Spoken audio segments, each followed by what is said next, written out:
In this video, we will talk about the nature of roots.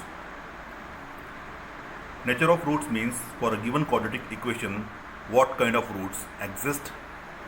For this, as we know, the standard form of quadratic equation, as we all know, is ax square plus bx plus c is equal to 0. Okay, so if we have to find out the nature of roots, then for this thing we have to find discriminant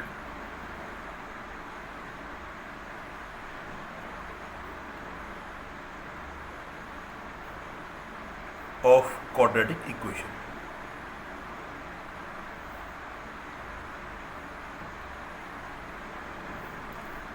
Which we denote as d, and it is b square minus 4ac.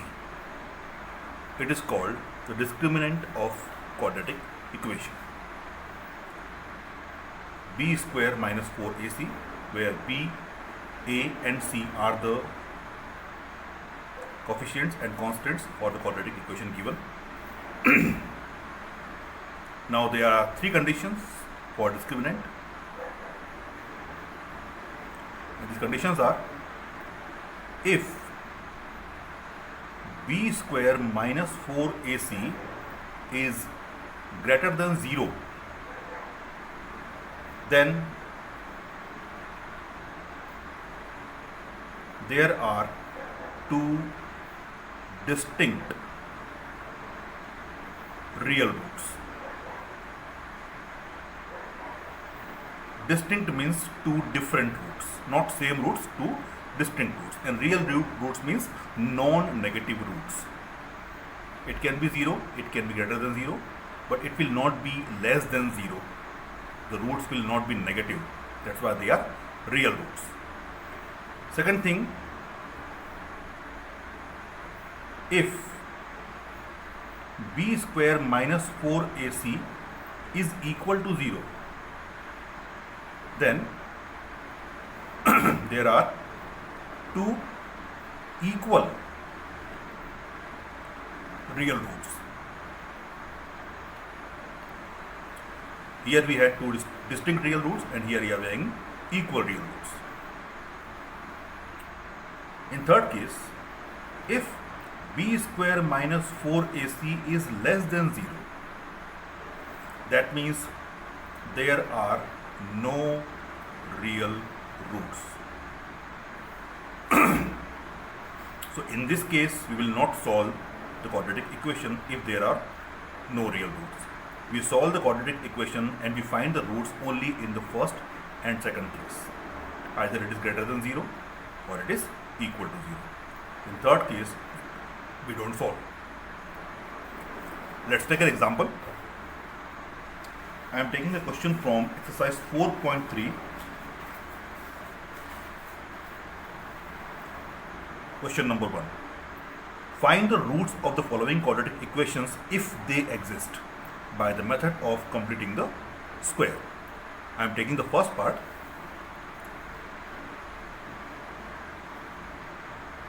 Exercise 4.3, question number 1, part 1. We are given that 2x square minus 7x plus 3 equal to 0. So we have to find the roots if they exist.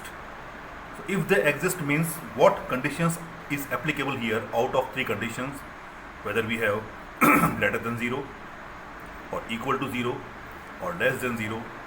So first of all, by standard form,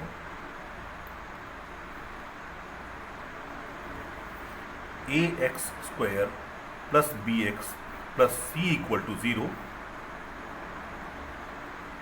we get by comparison a is equal to 2, b is equal to minus 7 and c is equal to 3.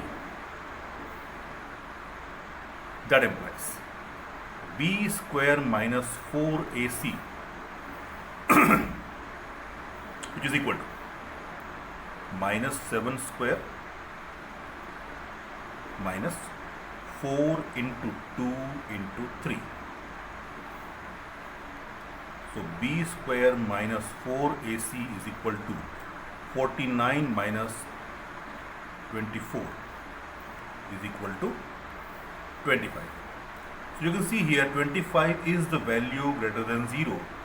So since b square minus 4ac is greater than 0, that means there are two distinct real roots.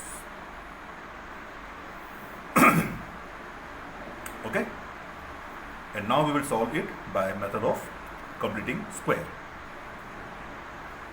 So for this we have 2x square minus 7x plus 3 is equal to 0. So as you have seen in previous video, we divide the whole equation by the first value if it is greater than 1. So dividing the whole equation by 2, we get x square minus 7 by 2x plus 3 by 2 equal to 0. That implies, now converting these two into a minus b whole square. So as you all know, x we take minus 7 upon 2, this number as it is, multiplied by 2. As you have seen this thing in previous video also, that we multiply denominator by 2. The reason I have explained there, that why we do so. So we got x minus 7 upon 2 into 2 whole square. Then with minus sign, 7 upon again 2 into 2 whole square plus 3 by 2 is equal to 0. That implies x minus 7 upon 4 whole square minus 7 upon 4 whole square plus 3 upon 2 equal to 0. That implies x minus 7 upon 4 the whole square is equal to, transposing this 2 on the other side, we get 7 upon 4 whole square minus 3 upon 2. Okay.